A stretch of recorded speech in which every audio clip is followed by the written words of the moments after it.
the recording. Good morning, everybody. I'm Sally Hanley, author of the Holly and Ivy Cozy Mystery Series. And today we are discussing John Schembra's book, The List. So, John, take it away. Yes. Thank you, Sally. First off, I got to tell you, I'm just having a ball doing this. So if you ever need somebody again, just give me a call. Oh, I great. really I'm enjoy glad to hear that. it. Yeah.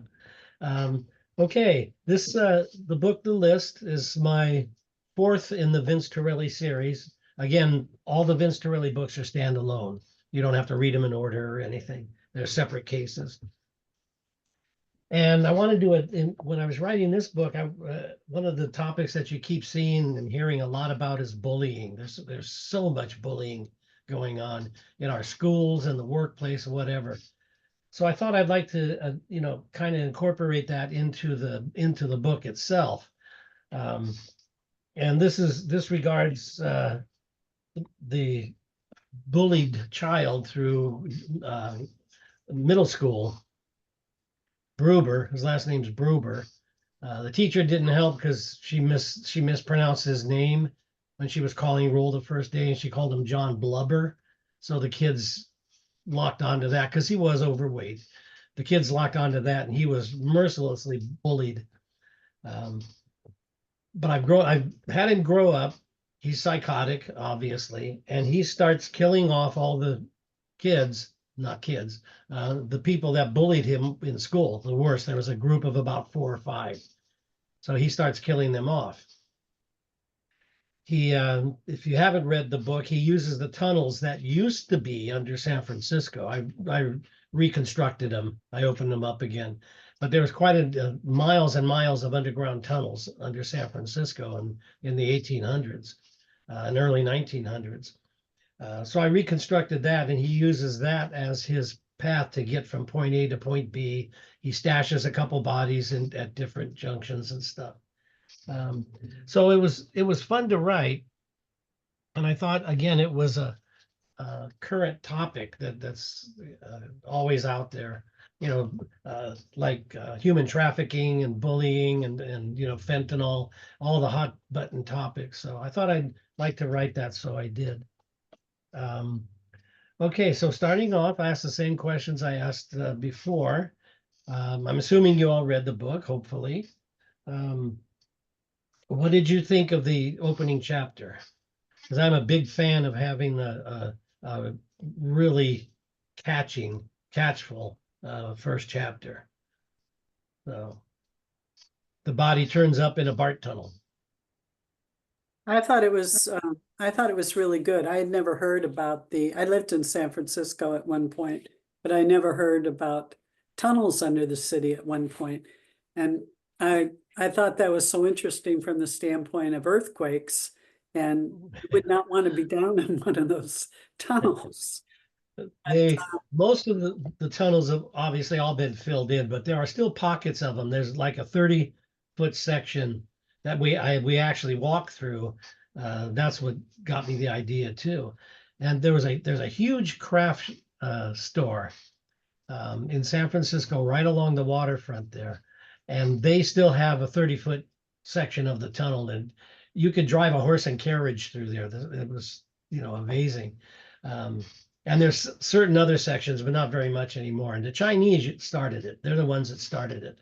They use that for their underground and criminal enterprises and to escape the police. I thought they dig the tunnels. I'm sorry, what? Did the Chinese dig the tunnels? Yeah, Wow. yeah, they actually did. Very industrious people. The police would try to raid them because they had illegal gambling and they had drugs, and it was like a Chinese mafia actually. And whenever they would raid them, they would hit the tunnels, and they had concealed doorways and stuff, and the police could never find them. So it's an interesting history. Hi, Patty. Welcome. You hear me? Yes. Uh-huh. Okay. You know, one of the comments that I underlined when you described this character was his favorite TV show, CSI, Crime Scene Investigation Las Vegas, had taught him how to prevent leaving trace evidence behind. Yeah. And Yeah. I wondered, you know, these shows do explain very explicitly how to Mhm. do that. And how, you know, as a policeman, how do you, what do you think of that, those shows? Well, they all have a ring of truth. The only thing is everything that they do takes place within 24 hours, right? All the DNA is done, all the crime scene, and that usually weeks.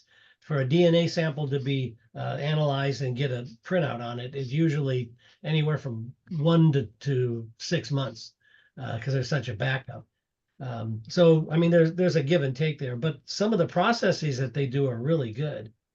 There's a show on now that's on, I think it's on PBS, and it's called Silent Witness, and it's about a forensic group in England, and it's really, really good, really good. Their techniques are spot on as far as their evidence collection and that. But does So, it, I mean, like I said, it's a give and take. They change things for the value of the show, and they have to get it all in in an hour or two. But generally, most of the stuff.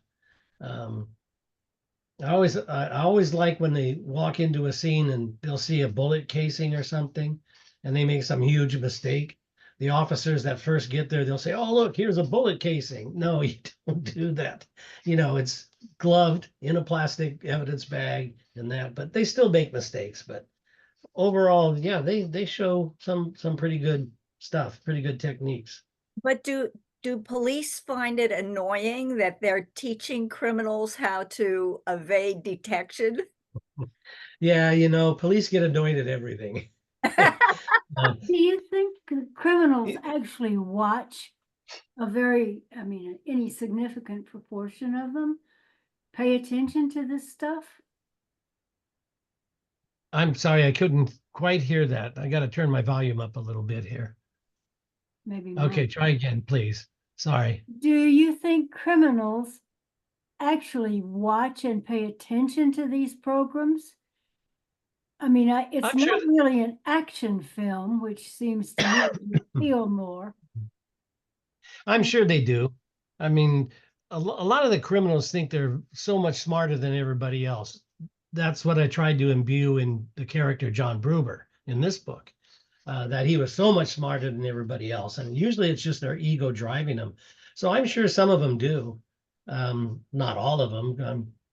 One of my favorite sayings, I don't think I made it up, but I've heard it somewhere, and I've said it for years and years and years, is that if criminals were smart, I'd have been out of a job a long time ago.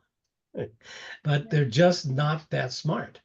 They try to duplicate some things, they don't do it right. Sometimes they get parts of it right. It makes it difficult for the police office, the investigators. But and yeah, I'm sure it's entertainment. The entertainment value is there, so um, maybe they do make use of it. I wouldn't say no to that.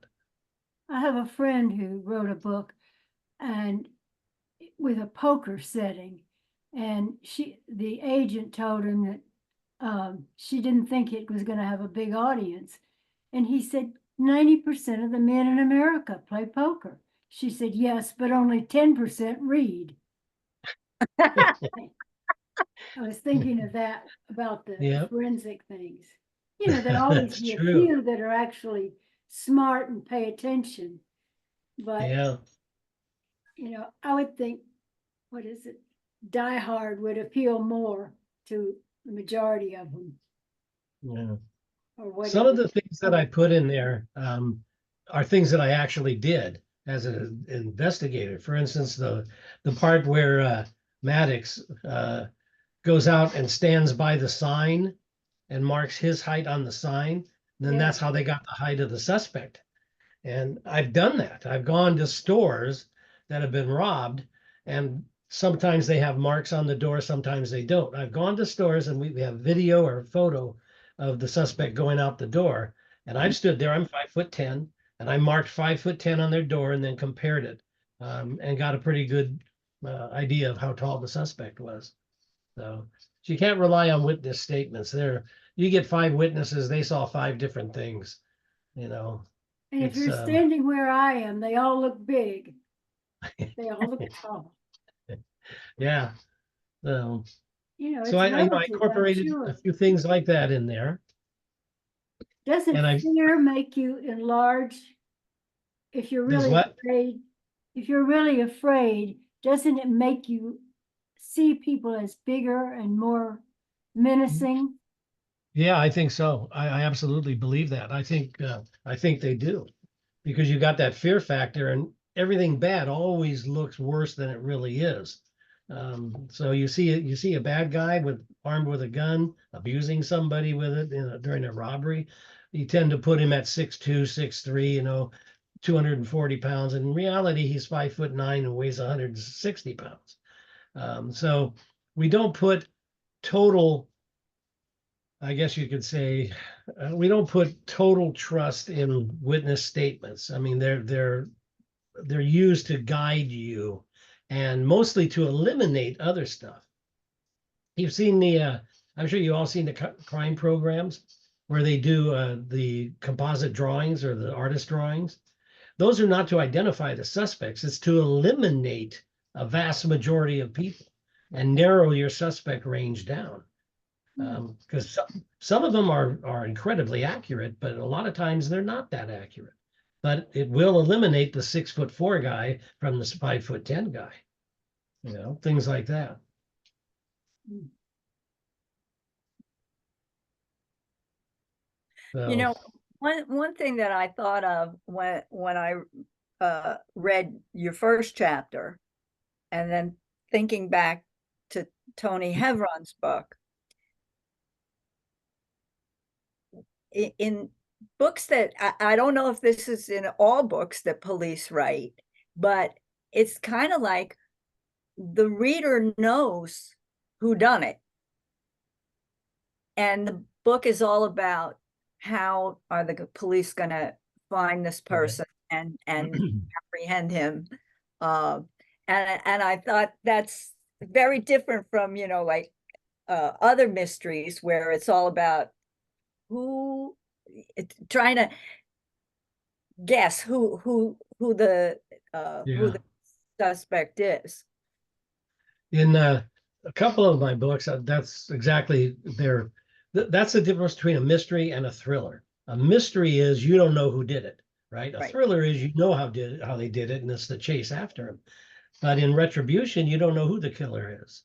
The same with my book in Southern Justice. There's a part near the end where the people responsible for Vince's uncle's death are being killed, and you don't know who's doing it. You don't know if it's a family member or just a disgruntled police officer or what until the very end. And I like to do that too. I like to do that. I kind of keep the reader guessing a bit.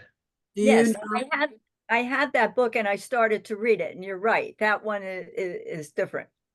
Yeah, do it you, is.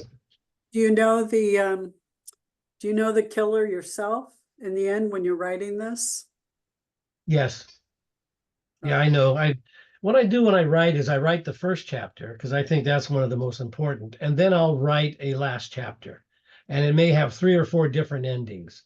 Okay, and once the book progresses along, one of those 3 or 4 is going to be the best ending for how the direction of the story. So I know who it is all along. Okay. What did you think of the cover of the book? Being tunnels under San Francisco, that's what I looked for.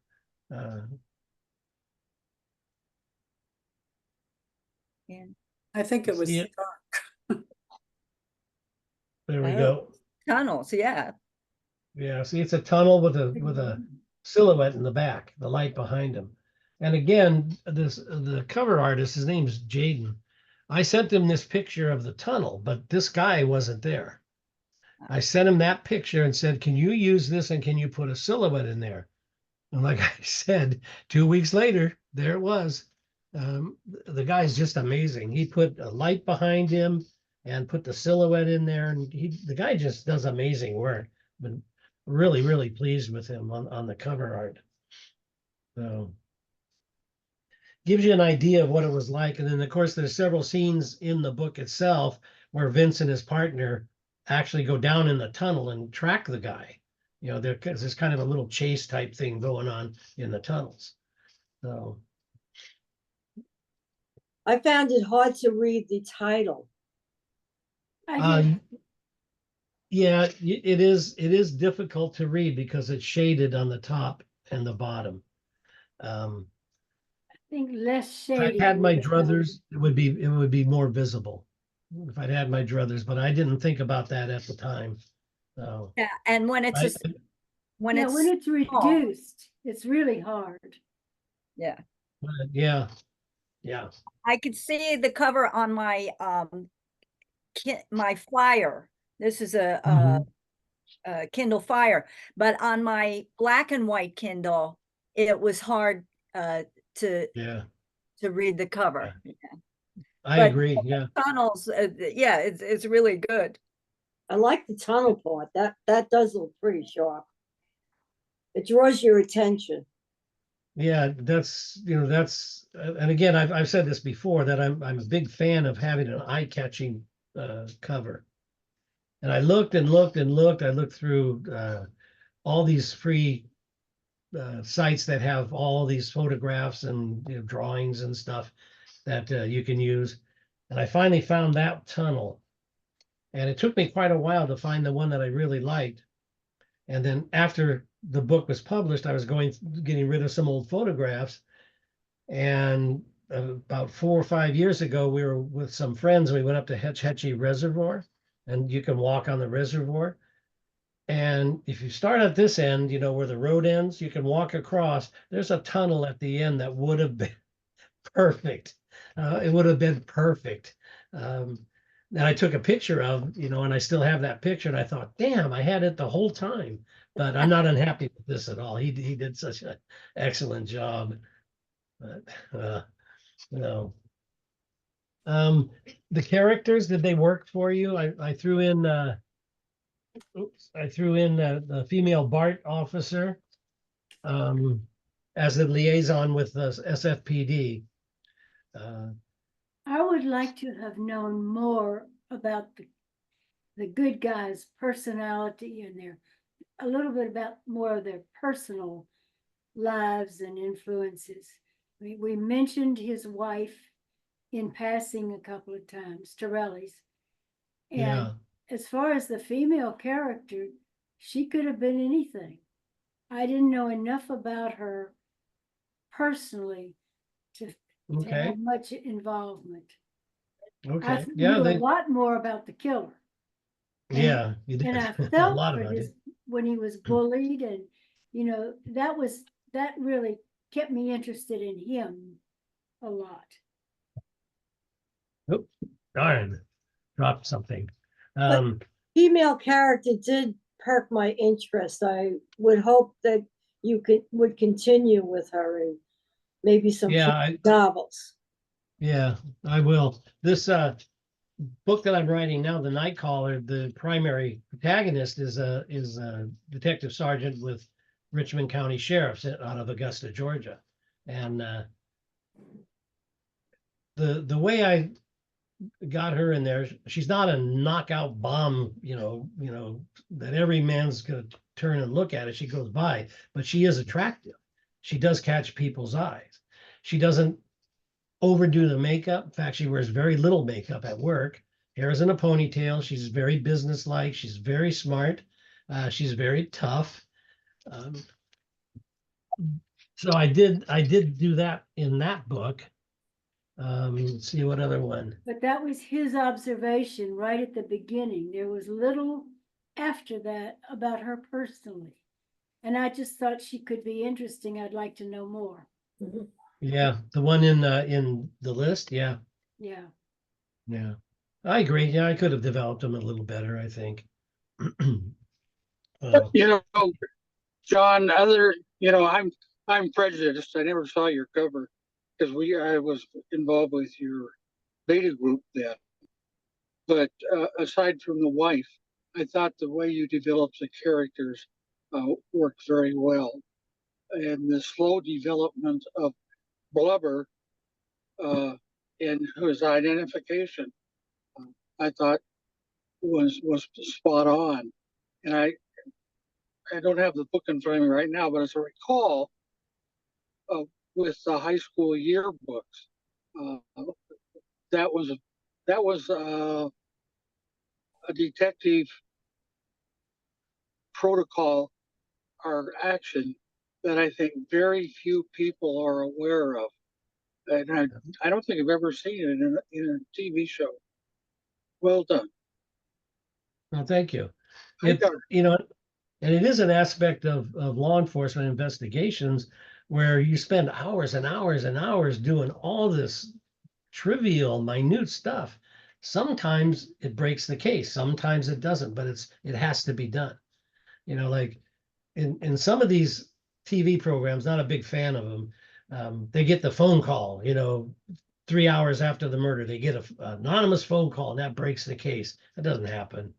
At least in George, in your experience, you had a lot more investigative experience than I did, but it just usually just doesn't happen. It's just grunt work, what we call it.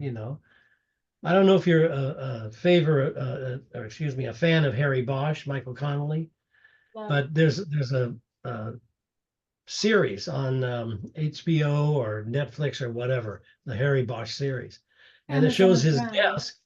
Do you remember the sign up that he has up there? It says, "Get off your butt and hit the bricks," or something like that. In other words, go out and do standard police work. And that's true. You do a lot of stuff. I found myself, writing up reports, and then all of a sudden I see something that, oh man, I got to put it down and I'm gone. I'm running out to the car and driving off to interview somebody. And that's what happens. You're just going all different directions. So I'm glad you picked up on that, because that was my purpose doing that. Yeah, I had underlined one line. It said Bobby knew the search would be a monumental task and wished he had 20 people to help. And I thought, yeah, that hit me Yeah. because I thought, yeah, I mean, if you think of even like as a writer, when you go down a rabbit hole looking for information that you need for a senior writing, and Yeah. it could take hours to find exactly what you're looking for. So I can imagine when because they did. I mean, the idea with the books and then tracking down where these people moved to try and get in touch with them. It just seemed like definitely a monumental task.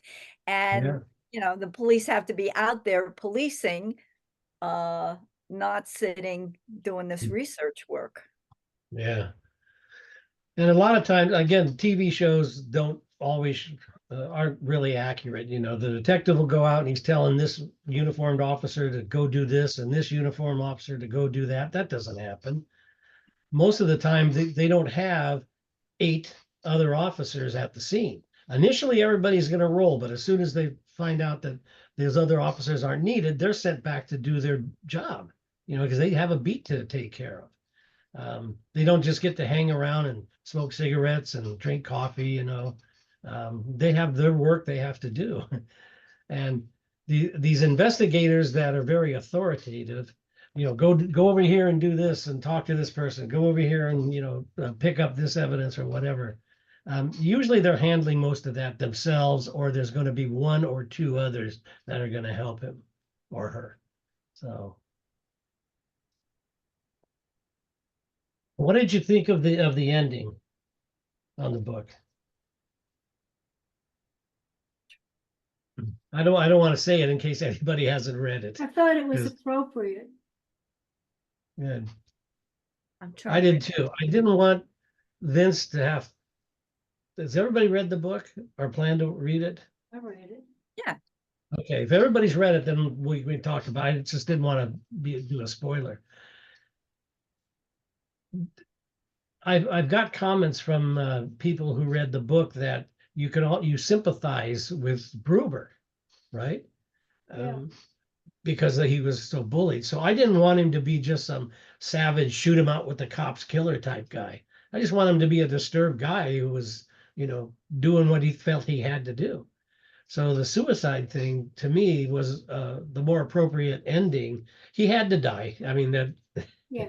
I knew that from the beginning, but I had him die by suicide rather than have him die at the hand of somebody else, I especially thought it Vince. fit. I thought it Yeah. fit his character too. Did you expect that? Did you anticipate it? He may be suicidal? I No, really didn't have a feel for how the scene would go, but Yeah, once I started reading it, I thought, yes, this is the way it would yeah. be. You know, It there fit were, him. I think there were little breadcrumbs I dropped along the way, but I never really addressed the issue. Mhm. But, if you kind of anticipated it and it happens, then that's good too. And if you didn't, that's even better. I kind of like to have surprises in my endings.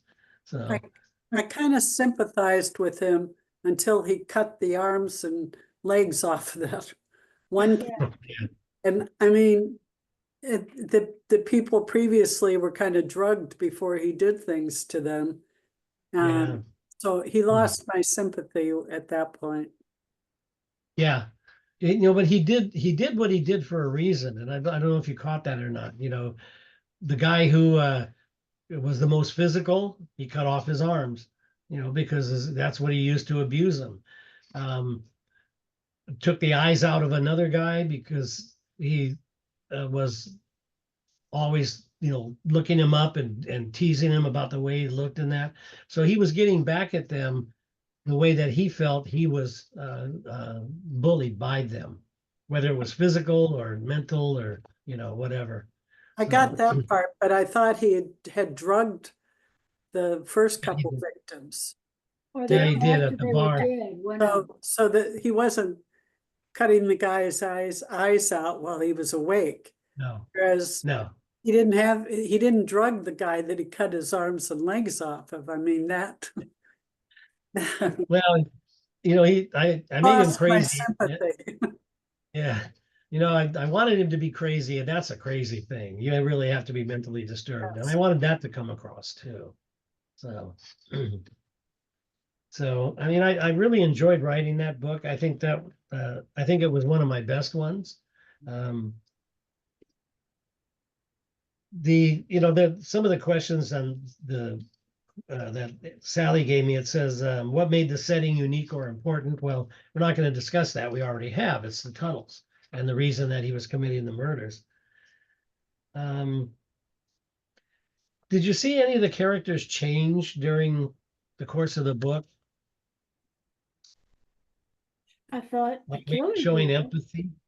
He gradually deteriorated and got worse. Yeah. The killer changed, and I thought Torelli,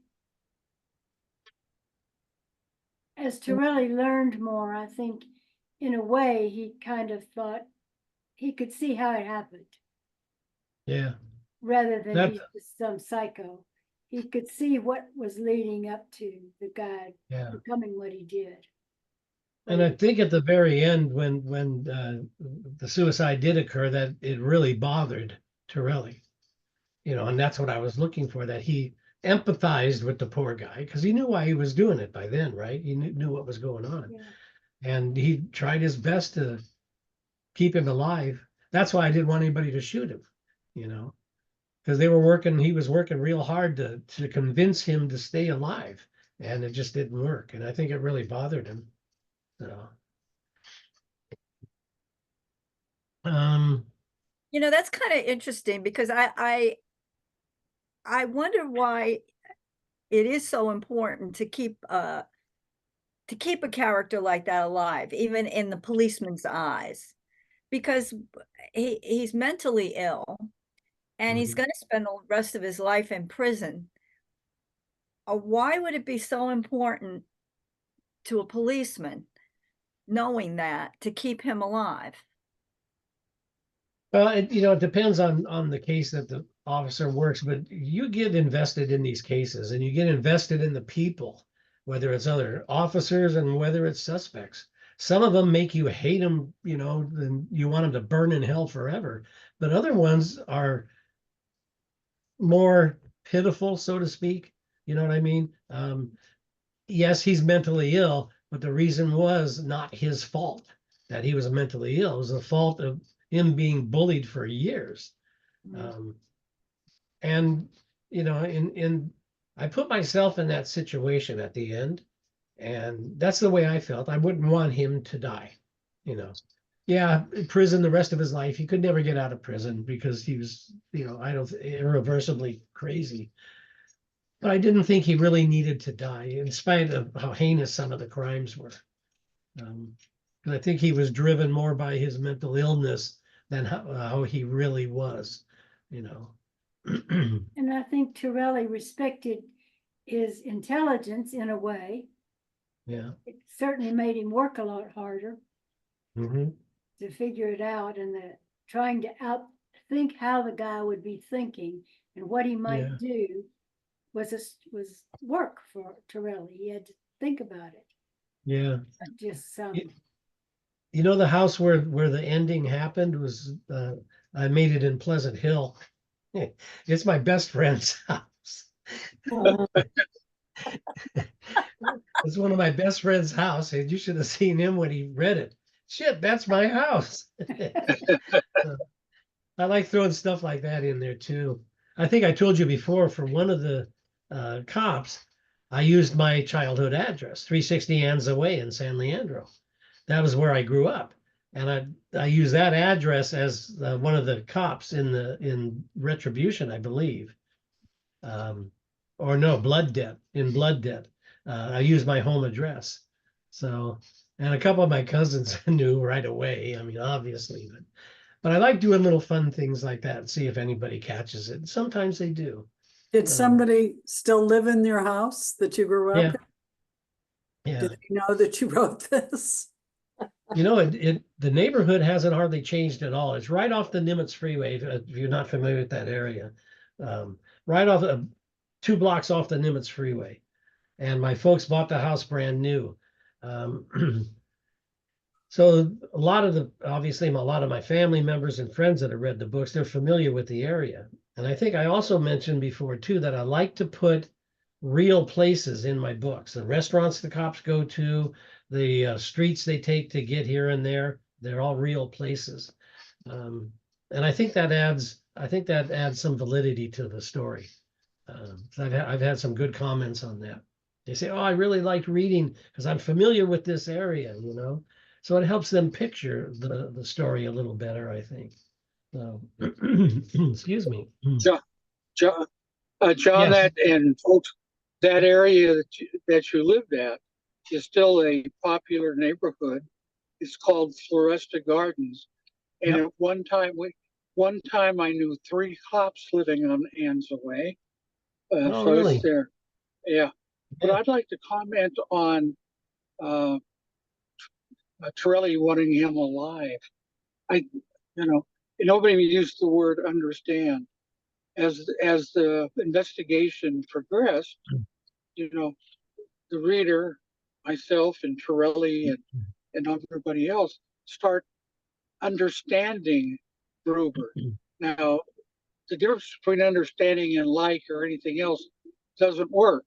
But once you start understanding them, you want to learn more about them. Plus, it helps you with your investigation. Yeah. And I'll throw an antidote. uh, I worked a homicide case once where when I established a rapport with the killer, he told me the real reason he committed the murder was he was going back to prison on a parole violation, and that if he went back for murder, he wouldn't be punked. But if he went back for just for a parole violation for auto theft, he'd be the punk of the week. Yeah.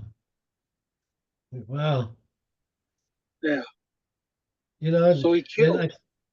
Yeah, and I think you're right. You know, when we talked about cops having empathy, they when they work a case that hard and that long, and they're chasing this guy, you know, all over the United States, and he's getting these notes from him, and he's seeing what he's doing, and he's learning about all the bullying and that he develops this empathy with him, and I think it makes the officer more anxious to capture the guy. First of all, he doesn't want him to kill anymore. That's the utmost thing. But also, he wants to get the guy out of that situation, you know, and maybe put him in prison the rest of his life where he can't harm anybody. But they don't want to see him die. You know, in this case, I don't think they wanted to see him die. So, but I did throw in where he killed that poor guy that he was in Arizona. Was it Arizona? Yeah. He was hitchhiking. Just wanted the car. Car was, yeah. The young man that was driving to visit his friends, he told him, "Oh, I'm stuck in the sand." And the guy says, "Oh, I'll give you a hand." So he gets him in there and he shoots him in the head and kills him. Um, you know, that was very brutal. And I put that in there to show how his state of mind was starting to deteriorate, you know, um, not just the people who bullied him, but everybody else that he comes across for one reason or another could be in danger. So, I thought that you really did a good job with the suspense building, because once Vince Torelli got into the case where he knew who he was dealing with, you know, because he'd been receiving the taunts, the the messages that were left at the crime scenes. But then, you know, every time you thought that, then when Torelli was outthinking him, or guessing his next move, anticipating his next move, this guy was he was still one step ahead. He would, yeah. you know, like he got off the bus, and Mhm. you know, and then the changing cars, just because you'd really think, oh, they're gonna get him this time, and boom, you know, yeah, nope. Yeah. And you'd think, oh God, you know, how are they ever going to catch this guy when he keeps so the suspense, I thought that was really well done. Good, thank you. That's one of the things I wanted to show in Gruber also, that he was very intelligent. He wasn't just some dumb criminal. He was very intelligent, and he used that intelligence to his advantage. However, Torelli had the experience of dealing with people like that, so he was able to anticipate it. For example, near the end, going back to San Leandro, nobody else thought the guy was going to come back, you know, but Vince knew, hey, this guy is a bulldog. He drove to Arizona to try and kill somebody that moved back there, right? So he said he's going to come back because this guy is still here. And he was right. And that led up to the end. So, So do you, you know, I didn't want him to be just some, you know, dumb criminal. I wanted him to be smart, crazy, but smart. so do you Yeah, think and that, that made him much did- more interesting Yeah. than just some cardboard psycho. Yeah. Yeah. so do you I've- think the deterioration in his mental status was kind of due to the fact that he was finding that he wasn't as smart as he thought he was, and that Torelli was catching on? Yeah, He was exactly. panicking, anxiety. Yep, he was being put under a lot of pressure, and there were a few times in there where I put down, like when he was leaving Petaluma, I believe it was, the house had burned down and all that stuff. But when he was leaving Petaluma, he had this mental breakdown. You know, he was banging the steering wheel and screaming and all that. Um, so I put a couple of those in there to show his mental instability. Um, and where he would sit in the closet too. I had him sitting in the closet, right, in the darkness, and to cope with things.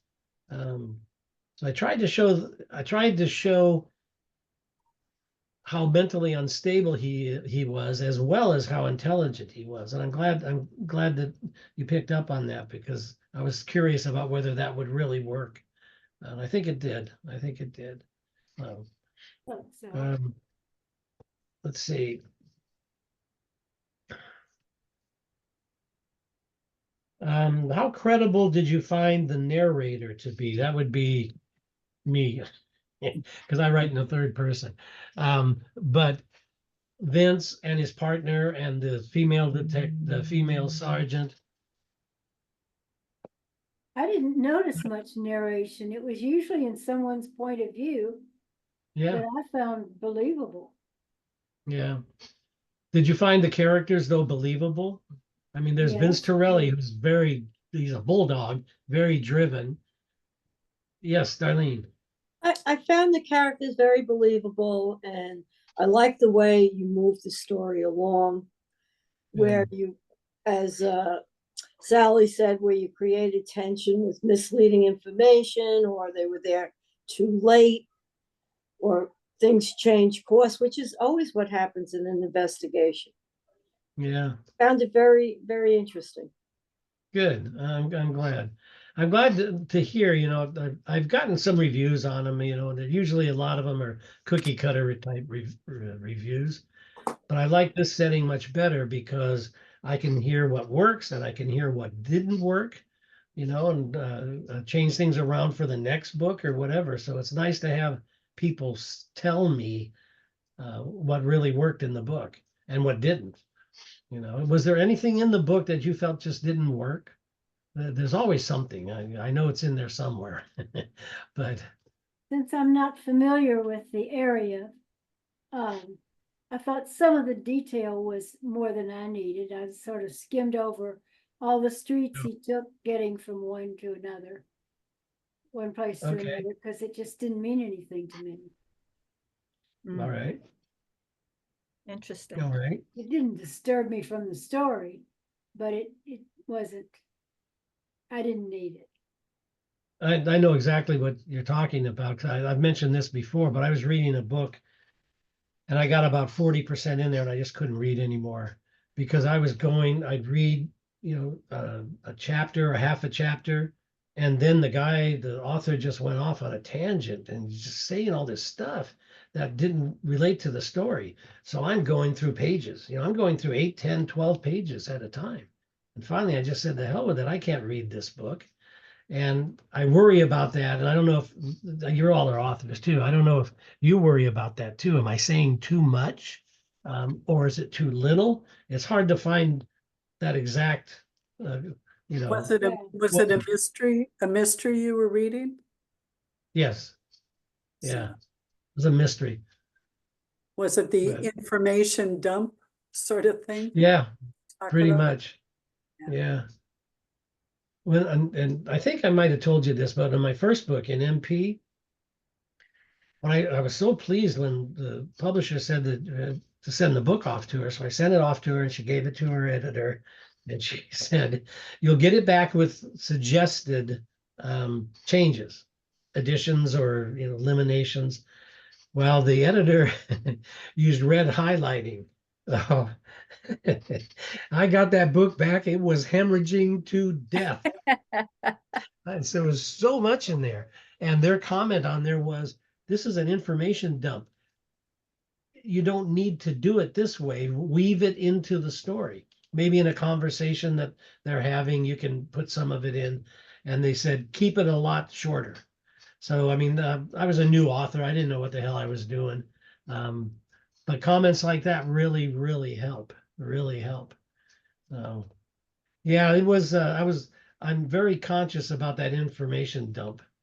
So, by the way, she sent that book back to me 3 times to do rewrites until she was happy with it. So, She must have liked the story.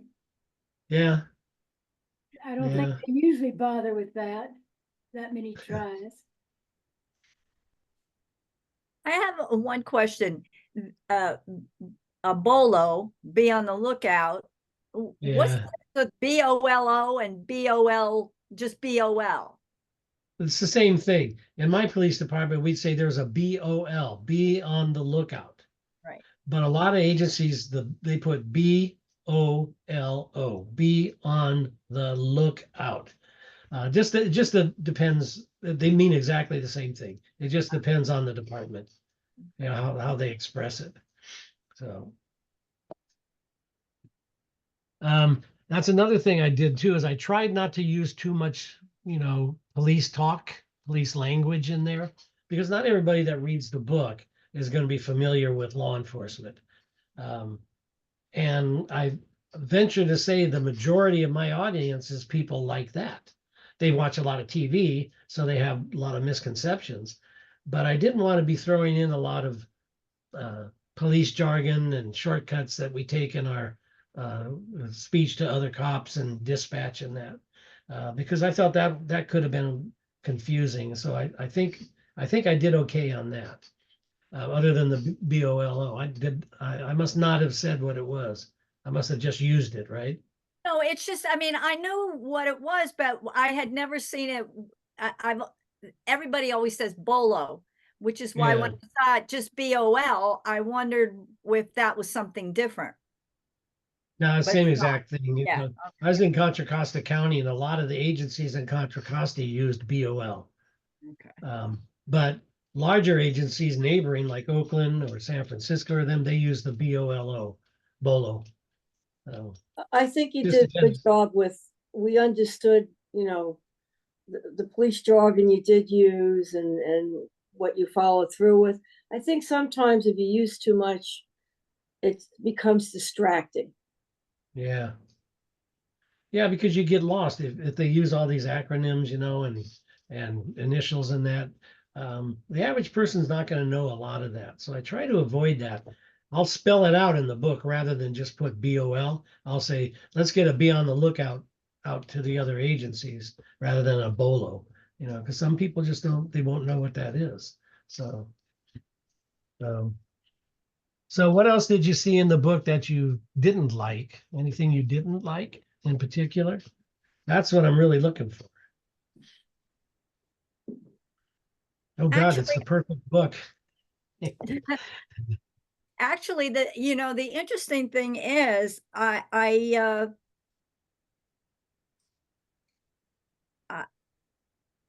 read this quite a while ago now. You know, I've read a couple of books in between when I read this and this meeting. And the things that stand out to me are just the two main characters, Torelli and Sergeant Nielsen. Yeah, the female Bart. no, just Torelli and the criminal. Okay. Those are the two that you know, and I read the other characters are very vague in my memory. You know, he has the guy who's working with him. They have a little bit of a, you know, joking back and forth, teasing one another. I remember a few scenes like that. But basically, it really was all about you know, Torelli and Bruber. yeah, it was like the That's duel. what those are the ones that stood out to me. I didn't have much feel for Bobby or Right. the woman cop. I forgot her name. The Bart. Nielsen, yeah, Sergeant Nielsen. Yeah. And I mean, that's not a criticism. It's just Yeah. an observation that at the end of the book, a month later, you remember what was going on between the two main characters, and I guess that really was the heart and soul of the book. Yeah. Now Michael Connelly does that with Bosch. If you've read any of Michael Connelly's Harry Bosch books, they're really good, by the way. The only person you really hear a lot about is Harry Bosch. I mean, and he works with people all over the place. You know, he'll say this is an old friend in this other agency, and there's nothing, you know, learn nothing about him. So I guess it's just, you know, the way the author presents it. The two main characters are obviously Bruber and Torelli, because they're having this mind game thing going on. Who's smarter than who, and who's going to pick and make the right guess as to what's going to happen. Well, obviously Torelli does. I couldn't have Bruber do it. So, Do you have intentions in future books of his partner having more of a role? yes, I do. See, like I said, right now I'm not writing a Torelli book. I'm writing the Louisa Princeton. But her partner in that, he's a senior sergeant, she's a sergeant. Her partner in that has a major role. You know a lot about him because they're also friends. So I play that up a bit. So I have developed him a lot more, and they have they absolutely love each other. He's married. I mean, it's not that type of thing, right? He respects her, and she's his friend, and they have a really good relationship. Like he teases her, okay, and she'll say with a straight face, "Oh, bite me, Sam," and stuff like that. Or she'll push him toward the door and say, "Go home," stuff like that. But it's all in fun, and it's all in fun. So there's quite a good relationship between her and him. That's in the Nightcaller book. Well, Well, we are at the end of our hour. John, I want to thank you for your work as our moderator these last 3 months. And I very much enjoyed the books that you picked. Thank So you. that was Thank you. great fun.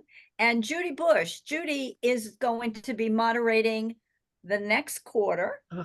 All of you should have received a preview email. Yeah. And I'll probably send 1 or 2 more out before next Toby. month's meeting. No, Toby. And the book that we are reading next month is Sally Hepworth's The Mother-in-Law. So, Judy, do you want to chime in and have say something about the book? Yes, if I can figure out my phone, I've had all kinds of technical difficulty this morning, so I'm sorry about that. I don't know how to can you hear me? We can hear you. Yes. All right.